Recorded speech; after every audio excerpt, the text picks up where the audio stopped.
What is going on, everybody? Dalton from 302 Birds Podcast here, bringing you a breaking news video. If you guys have not heard yet, the Philadelphia Eagles signed Jaquiski Tartt to a one-year deal. I love this. It's an absolutely great move for the Philadelphia Eagles to fill a hole at the safety position. And if you guys like more videos like these, give a thumbs up. I'll try to do more breaking news vids. This is kind of my first one ever, so I apologize if it's a little bit unscripted. Going to be speaking off the old dome.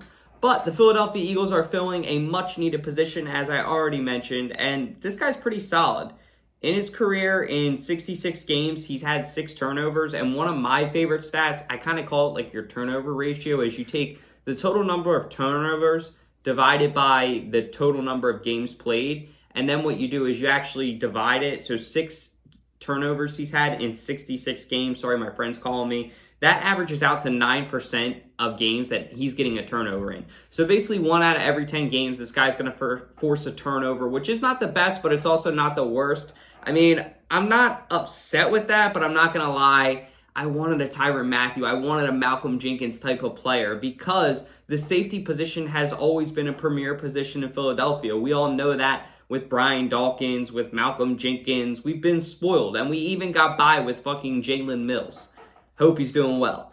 But the point is, yeah, I'm happy with this. I think if the Rams proved anything this past season, it's that safety and linebacker are kind of a dime a dozen position, and you don't really need them to win a Super Bowl, which I don't necessarily 100% agree with, but disagree with. The thing I like about the Eagles right now is they have depth. They have depth at linebacker, and they have somewhat depth at safety. Now it's going to be Jaquiski, Tartt, Anthony Harris, Marcus Epps, Kayvon Wallace. That's not the best safety core, but it's definitely not the worst in the NFL either, and it's better than it was. Do we really want to say Marcus Epps is in our fucking secondary? Because I sure as shit don't.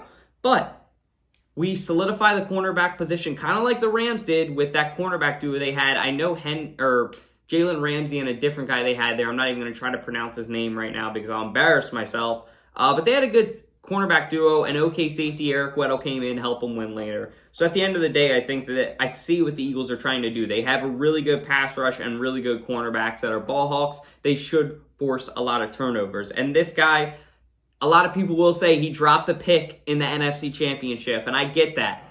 But what I do like about this guy, and I do like about him potentially coming to Philadelphia, is he held himself accountable. Right after he was the first person to say in an interview, I deserve all the criticism coming my way, because that could have easily sent the 49ers to the Super Bowl over the Rams. But at the end of the day, it didn't. He held himself accountable, and it is what it is. So I do like that he's a veteran. He was drafted in 2015, 5 years under his belt, played all 5 years for the 49ers. And, I mean, we'll see. We'll see what happens. A lot of people, what I'll say, back to that point about the NFC Championship, a lot of people don't talk about Marcus Williams being the guy that missed the tackle against Stephon Diggs. And then, the Minneapolis Miracle happened. If that would have never happened, the Eagles, who knows if they would have gotten that Super Bowl, because Drew Brees is a different animal than fucking Case Keenum. But at the end of the day, nobody ever talks about Marcus Williams missing that tackle on Stephon Diggs, and now Marcus Williams is one of the highest paid safeties in the NFL for the Ravens. So, good deal, 1-year deal, typical Howie Roseman deal. We'll test it out for a year, see how it goes. That's pretty much all I really have to say about this. I don't have anything else. Let me know what you guys think in the comments of this signing. I think it's definitely a knockout of the park for Howie Roseman.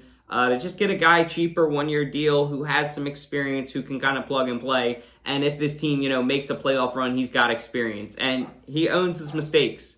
So I'm happy with it. What do you guys think? Let me know in the comments. Don't forget to like. Don't forget to subscribe. Please listen to our fucking podcast in the bio, 302 Birds on Spotify and on Apple Podcasts. We're putting a ton of work into it. And as always, everybody have a great day. God bless. Go Birds.